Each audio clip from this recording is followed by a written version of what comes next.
Assalamualaikum warahmatullahi wabarakatuh. Selamat pagi. Alhamdulillah kita bertemu kembali di pelajaran seni budaya di channel Yuk Belajar Seni Budaya. Siswa sekalian, pada kesempatan yang berbahagia ini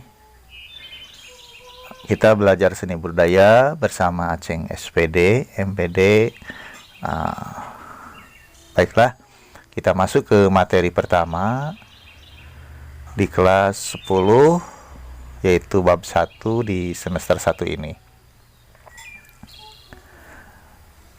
Apa yang akan kita pelajari di semester ini yaitu mengenai berkarya seni rupa 2 dimensi.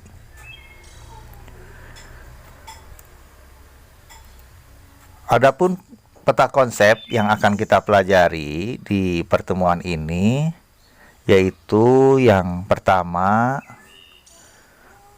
seni rupa 2 dimensi.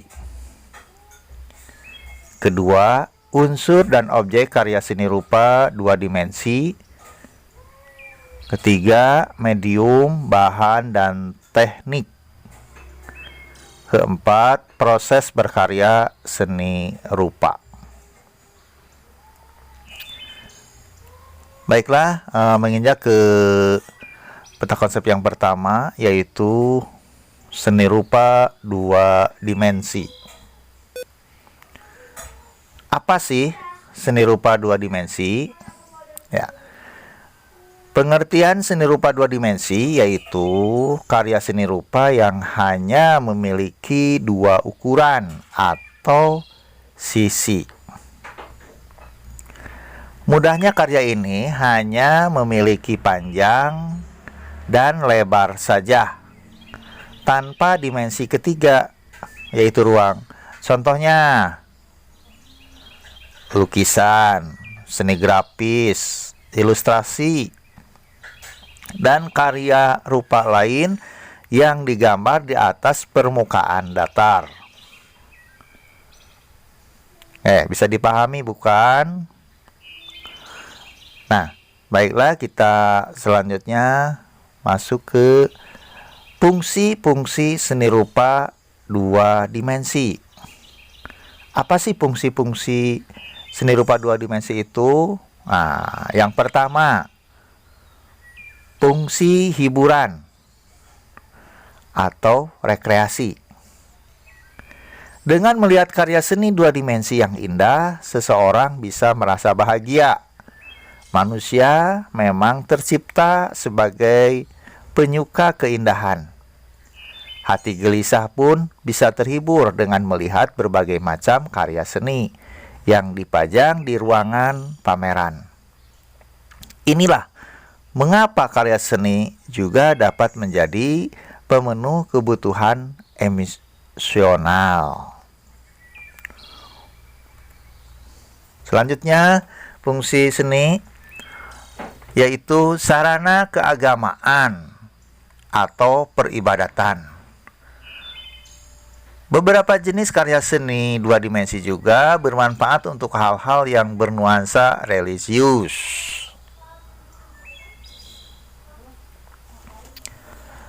Ya, selanjutnya fungsi sarana komunikasi.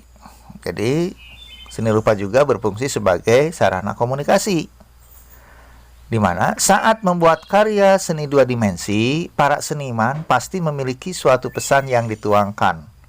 Kadang pesan itu adalah untuk mencurahkan emosinya sendiri atau untuk berkomunikasi dengan orang lain. Bahasa seni 2 dimensi biasanya universal, bisa dipahami oleh banyak orang dengan berbagai latar belakang. Fungsi yang lainnya adalah sarana edukasi. Beberapa jenis karya seni 2 dimensi sangat cocok untuk menjadi media edukasi. Contohnya adalah poster atau banner yang bisa digunakan untuk mengedukasi berbagai hal. Misalnya bahaya merokok, Para pecinta lingkungan juga mengkampanyekan cara melestarikan lewat karya seni 2 dimensi. Kita lihat contohnya di sini ya, ada poster ya.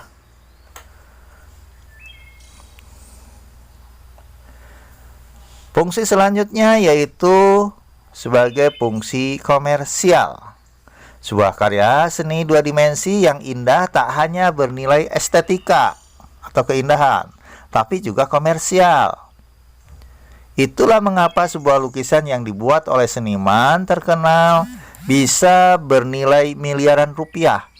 Seorang fotografer juga melakukan banyak pemotretan sebagai salah satu cara memperoleh penghasilan. Oke, bisa dipahami ya fungsi-fungsinya tadi. Selanjutnya ke materi tentang unsur dan objek karya seni rupa 2 dimensi.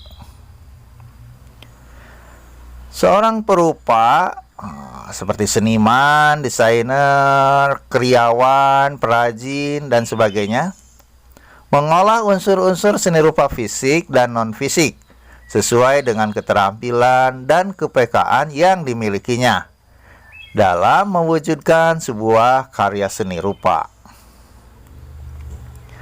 Unsur-unsur fisik dalam sebuah karya seni rupa pada dasarnya meliputi semua unsur visual yang terdapat pada sebuah benda. Dengan demikian, pengamatan terhadap unsur-unsur visual pada karya seni rupa ini tidak berbeda dengan pengamatan terhadap benda-benda yang ada di sekeliling kita.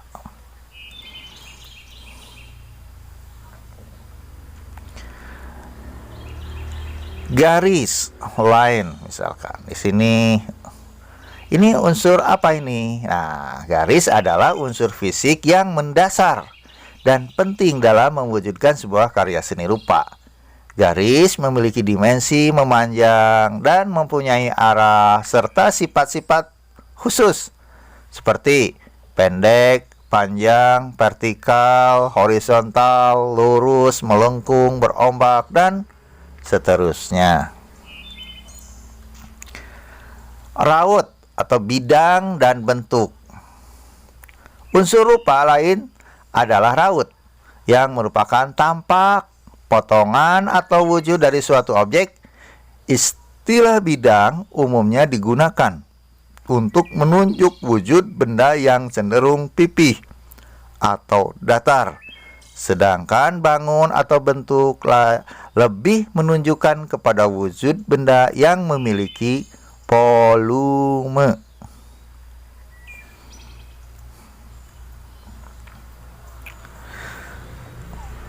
Unsur rupa selanjutnya, ruang. Unsur ruang dalam sebuah karya seni rupa 2 dimensi menunjukkan kesan dimensi dari objek yang terdapat pada karya seni rupa tersebut. Pada karya 2 dimensi, kesan ruang dapat dihadirkan dalam karya dengan pengolahan unsur-unsur kerupaan lainnya, seperti perbedaan intensitas warna, terang gelap, atau menggunakan teknik menggambar perspektif untuk menciptakan ruang semu atau hayal. Tekstur. Tekstur atau barik adalah unsur rupa yang menunjukkan kualitas tekstil dari suatu permukaan atau penggambaran struktur permukaan suatu objek pada karya seni rupa. Berdasarkan wujudnya, tekstur dapat dibedakan atas tekstur asli dan tekstur buatan. Unsur rupa lainnya, warna. Kalian sudah tahu ya warna. Warna adalah unsur rupa yang paling menarik perhatian. Menurut teori warna, Brewster, semua warna yang ada berasal dari 3 warna pokok atau primer, yaitu merah, kuning, biru. Yang lainnya merupakan gabungan ya. Oke. Ya, unsur yang lainnya adalah gelap terang. Unsur gelap terang pada karya seni rupa timbul karena adanya perbedaan intensitas cahaya yang jatuh pada permukaan benda. Perbedaan ini menyebabkan munculnya tingkat nada warna atau value yang berbeda. Bagian yang terkena cahaya akan lebih terang dan bagian yang kurang atau terkena cahaya akan tampak lebih gelap. Oke, bisa dipahami mudah-mudahan unsur-unsur seni rupa ya. Selanjutnya ke materi berikutnya yaitu mengenai medium, bahan, dan teknik. 1. Medium dan bahan karya seni rupa. Bahan berkarya seni rupa adalah material habis pakai yang digunakan untuk mewujudkan karya seni rupa tersebut. Sesuai dengan keragaman jenis karya seni rupa, bahan untuk berkarya seni rupa ini juga banyak macam dan ragamnya.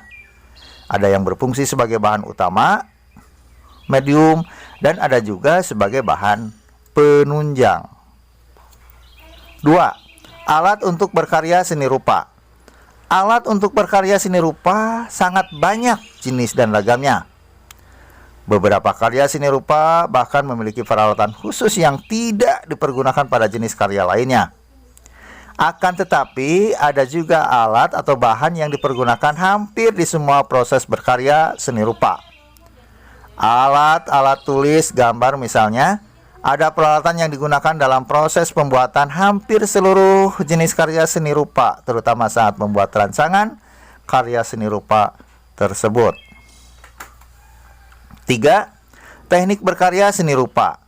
Dalam membuat karya seni rupa murni atau terapan, dibutuhkan keterampilan teknis menggunakan alat dan mengolah bahan untuk mewujudkan objek pada bidang garap. Sebagai contoh, untuk mewujudkan sebuah objek dalam karya lukisan, seorang perupa atau seniman lukis dituntut menguasai keterampilan teknis, menggunakan alat, kuas, dan mengolah bahan cat dan kanvas atau medium. Nah, selanjutnya proses berkarya seni rupa. Karya seni rupa dua dimensi tidak tercipta dengan sendirinya. Pembuatan karya seni rupa dua dimensi dilakukan melalui sebuah proses secara bertahap. Tahapan dalam berkarya ini berbeda antara satu jenis karya dengan jenis karya lainnya, mengikuti karakteristik bahan, teknik, alat, dan medium yang digunakan untuk mewujudkan karya seni rupa tersebut. Nah, proses berkarya seni rupa. Adapun proses berkarya seni rupa yang di antaranya yaitu mencari ide atau gagasan berkarya. Selanjutnya, menemukan ide atau gagasan berkarya. Selanjutnya, menuangkan ide atau gagasan berkarya dalam sketsa. Memindahkan sketsa.